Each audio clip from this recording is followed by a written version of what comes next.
In this video, I will show you how I painted the rest of the survivors from Zombicide Invader: Cole, Vivian, Mitsuki, and the machines.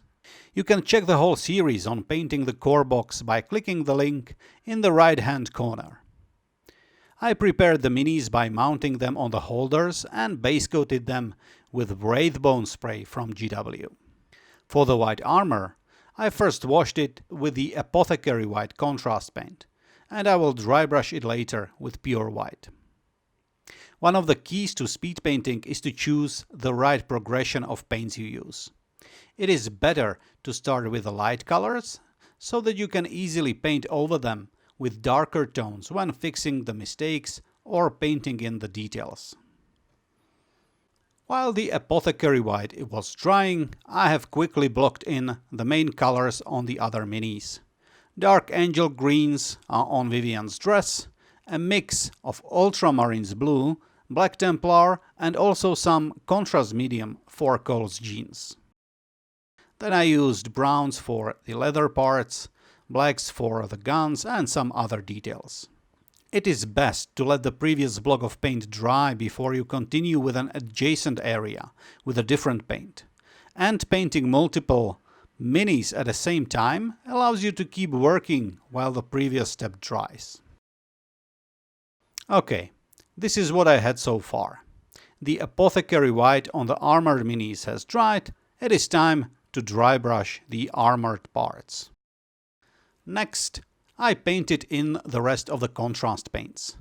Blood Angels Red and Eanden Yellow for the Cole's jacket, Militarum Green on Mitsuki's dress and also her helmet.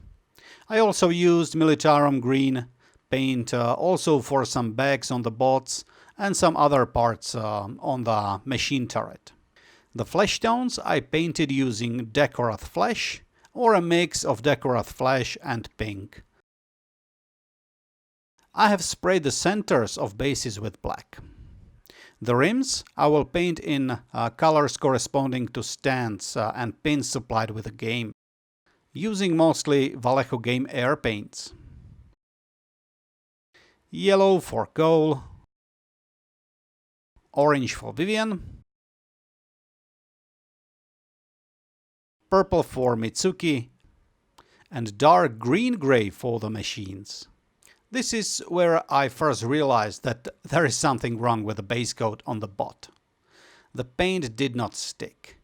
You can see it being repulsed from the areas around the legs. Probably thanks to the special properties of the Wraithbone base coat, which was designed to be used with the contrast paints, but for some reason it's much more pronounced on this mini.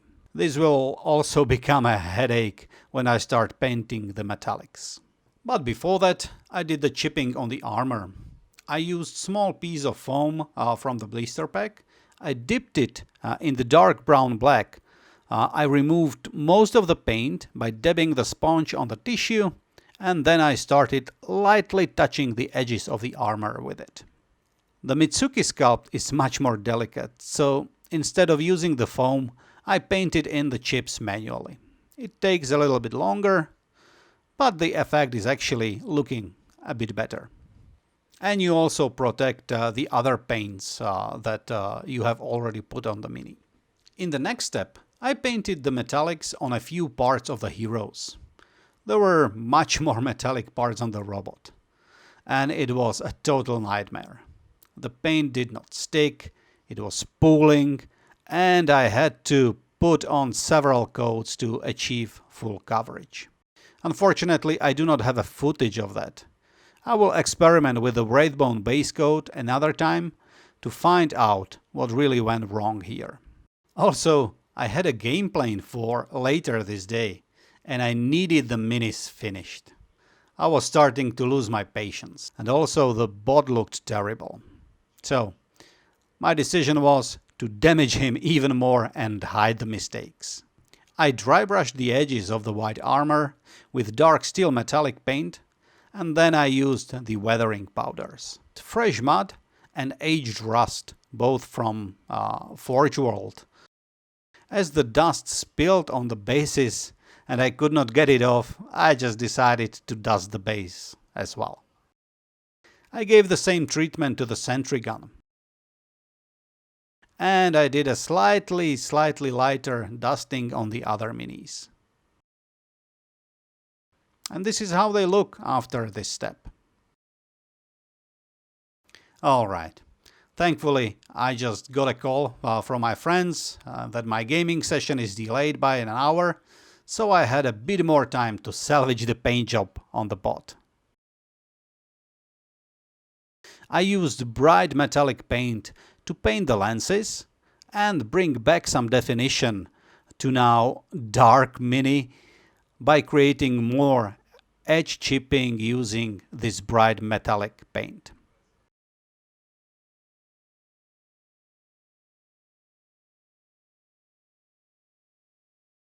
I then used Citadel Waystone Green to paint over the lenses to create the green light effect.